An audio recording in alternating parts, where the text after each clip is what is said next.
Good morning students. आज की कक्षा में हम लोग रस के बारे में पढ़ेंगे कि रस होते क्या हैं। सबसे पहले आप लोग ये जान लीजिए कि परीक्षा में रस से संबंधित आपके 4 प्रश्न आते हैं। 4 मार्क्स का होता है ये, और 4 प्रश्न दिए जाते हैं जिसमें आपको रस की परिभाषा, कभी प्रश्न रस की परिभाषा को लेकर होता है, तो कभी कोई कविता की पंक्ति दे दी जाती है, उसमें निहित रस को आपको पहचानना होता है। तो कभी कभी रस के भाग पूछे जाते हैं, और तो कभी कभी जो है उसमें स्थायी भाव और उनके रस पूछे जाते हैं। ठीक है, तो इस तरह से जो है इसके 4 प्रश्न होते हैं। तो चलिए हम लोग जानते हैं कि रस होता क्या है। जब हम कोई साहित्य पढ़ते हैं, कोई कविता पढ़ते हैं, कोई कहानी पढ़ते हैं, कोई उपन्यास पढ़ते हैं, तो उसको पढ़ने से हमें जो आनंद मिलता है, जो आनंद की अनुभूति होती है, उसे ही हम रस कहते हैं। यानी उस कविता को पढ़कर, उस कहानी को पढ़कर, उस उपन्यास को पढ़कर जो आपको मज़ा आता है, उसे ही रस कहा जाता है। यानी काव्य, किसी भी साहित्य को पढ़ने में जो आनंद की अनुभूति होती है, वही रस है। लेकिन इसे हम व्यक्त नहीं कर सकते। जो आनंद हमें प्राप्त होता है, जो अनुभूति होती है, जो आनंद की अनुभूति होती है, उसे हम शब्दों में बयान नहीं कर सकते। ठीक है, ये हम इसे महसूस कर सकते हैं, लेकिन इसे व्यक्त नहीं कर पाते।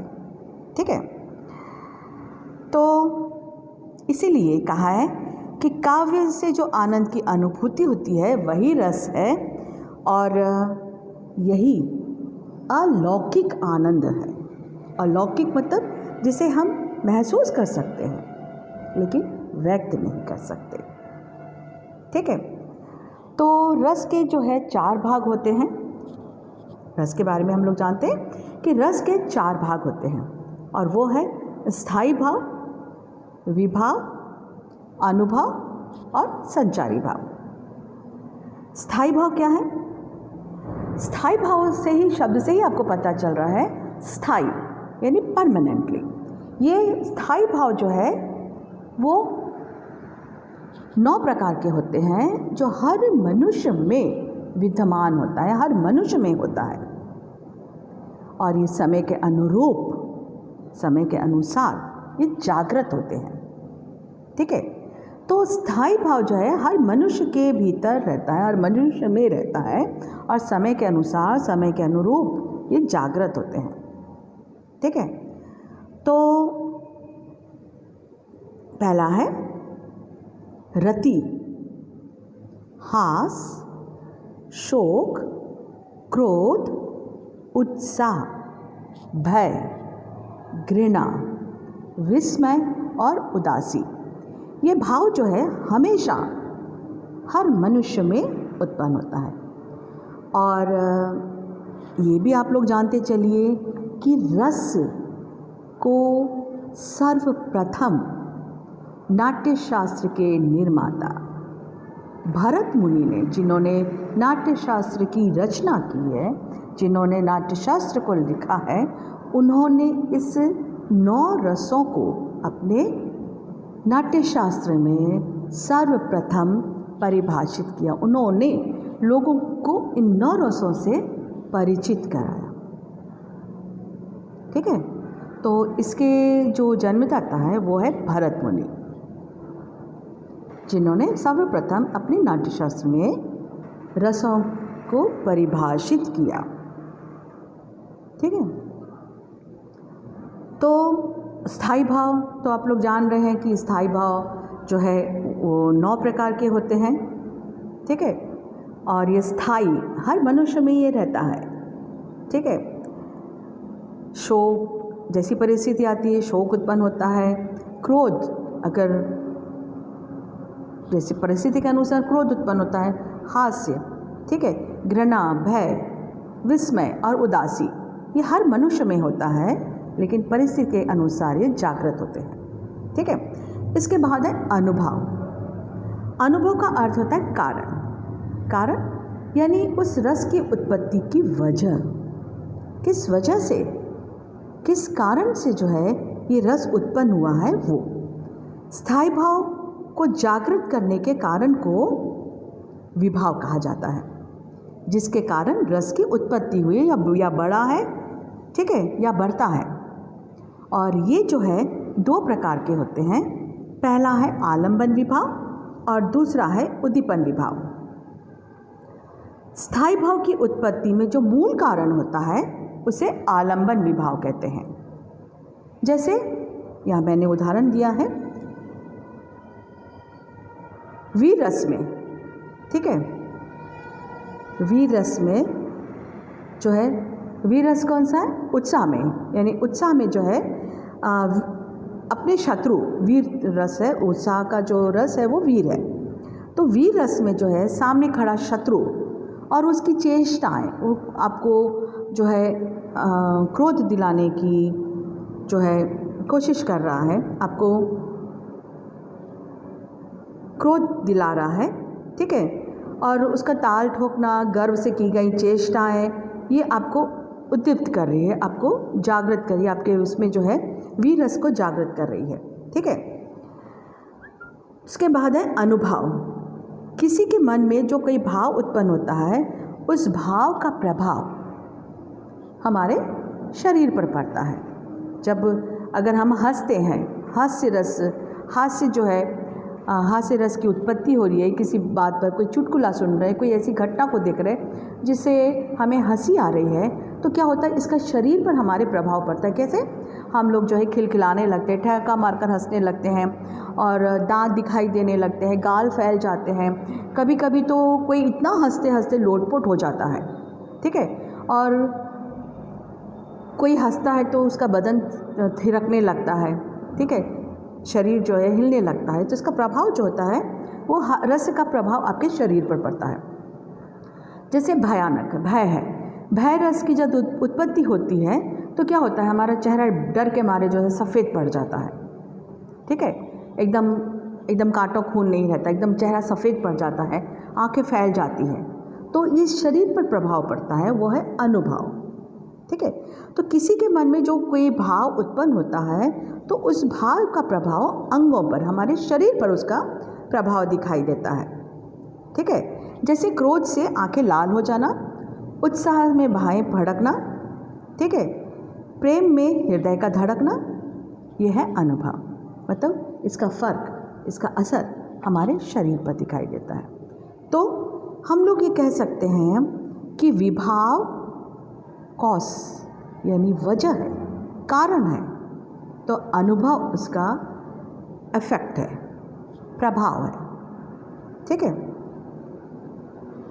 तो और अनुभव जो है वो 4 प्रकार के होते हैं: कायिकी, मानसिक, आहार और सात्विक।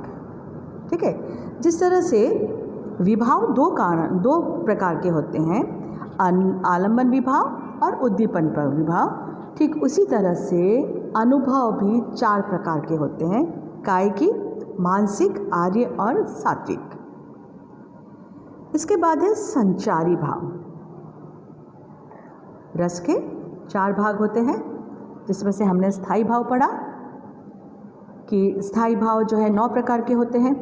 विभाव 2 प्रकार के होते हैं, आलंबन विभाव और उद्दीपन विभाव। उसके बाद है अनुभव जो है 4 प्रकार के होते हैं: कायिकी, मानसिक, आर्य और सात्विक। इसके बाद है संचारी भाव। संचारी भाव की संख्या जो है वो 33 होती है, 33। ठीक है, तो संचारी भाव जो होते हैं ये जैसी परिस्थिति आती है, ठीक है, अपनी परिस्थिति के अनुकूल, परिस्थिति के प्रतिकूल ये घटते बढ़ते हैं। ठीक है, इसे साहित्यकारों ने जो है पानी में उठने वाले बुलबुले से कहा है कि जो बनते और बिगड़ते हैं, इनकी संख्या 33 होती है, पल पल परिवर्तित होते हैं। जैसी घटना होती है, जैसी परिस्थिति आती है उसके अनुसार ये संचारी भाव जो है उद्दीप्त होते हैं, बढ़ते हैं और फिर घट जाते हैं। ठीक है, तो ये है, ये कौन कौन से हैं, कितने प्रकार के होते हैं देखिए।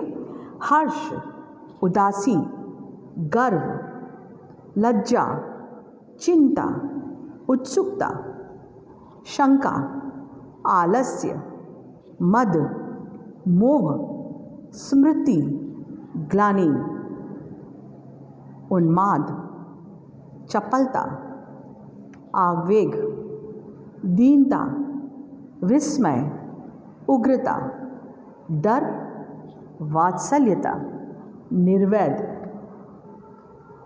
शांत। ठीक है, तो ये है संचारी भाव, 33 मानी जाती है। ये हम लोग जो है भाव के बारे में पढ़े थे जो हर मनुष्य के भीतर विद्यमान होते हैं। ठीक है, अब देखते हैं कि रस कितने प्रकार के होते हैं। नाट्यशास्त्र के अनुसार भरत मुनि ने, जिन्होंने सबसे पहले रसों को परिभाषित किया था, जो नाट्यशास्त्र के निर्माता है, ठीक है, उन्होंने अपने नाट्यशास्त्र में इन 9 रसों को जो है महत्वपूर्ण माना है।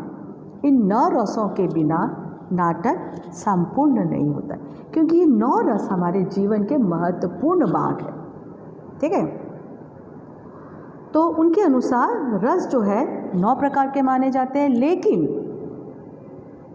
तुलसीदास जी भक्ति काल में, तुलसीदास जी के जो वर्णन है, तुलसीदास जी ने रामायण में जो भक्ति का वर्णन किया है, ठीक है, जो राम भक्ति शाखा के कवि है, उन्होंने जो है उनकी भक्ति को के अनुसार जो है एक रस और जोड़ा गया है, वो है भक्ति रस।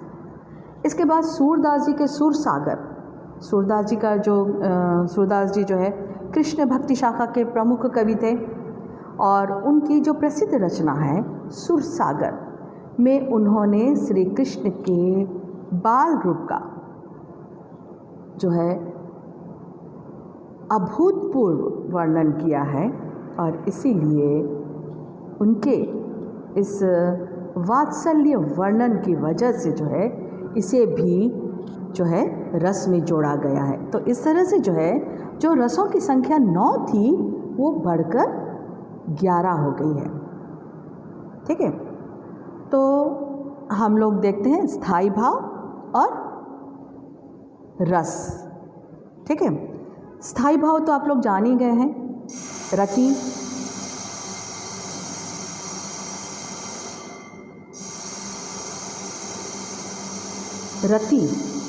रति का रस है श्रृंगार,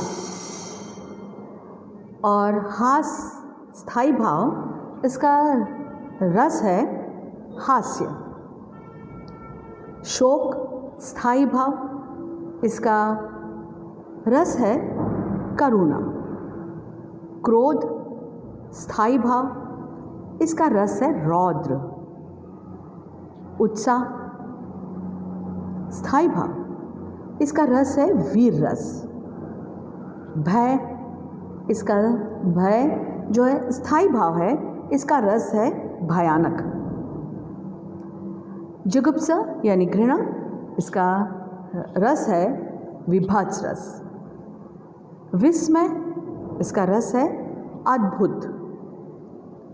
निर्वेद, इसका रस है शांत। और ये तो आप लोग जान ही रहे हैं वात्सल्य, वत्स रस का है भक्ति। ठीक है, और ईश्वर के प्रति प्रेम, यह है आपका अनुराग।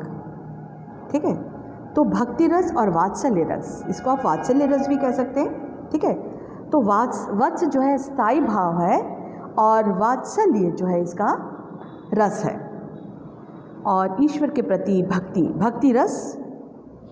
ठीक है, तो इस प्रकार से जो है रसों की संख्या 11 है। ठीक है, और स्थायी भाव 9।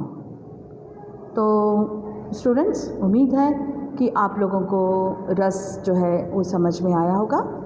ठीक है, तो अगली कक्षा में हम लोग रस के और आगे के भाग में पढ़ेंगे। तब तक के लिए धन्यवाद।